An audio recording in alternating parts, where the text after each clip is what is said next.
సాహిత్య రంగంలో తనదంటూ చెరగని ముద్ర వేసుకున్న ప్రఖ్యాత కమర్షియల్ రైటర్ శ్రీ కొమ్మనాపల్లి గణపతిరావు గారికి మా ఛానల్ తరఫున శిరసాభివందనాలు.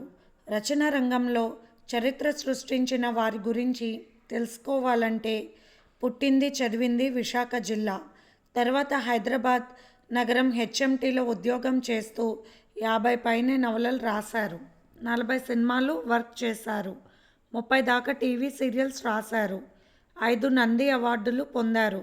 స్క్రీన్ ప్లే రైటర్గా Limca book of India records సాధించారు. 20వ శతాబ్దంలో కొమ్మనాపల్లి కమర్షియల్ సాహిత్యం అన్న అంశంపై గురువుగారు రాసిన నవలలపై పరిశోధనలో పద్మావతి యూనివర్సిటీలో డాక్టర్ పాపయ్యమ్మ గారు డాక్టరేట్ సాధించారు. అది ఆయన నవలల యొక్క చెరగని బంగారు చరిత్ర అనుకోవాలి. అటువంటి మేధస్సు కలిగిన వారు.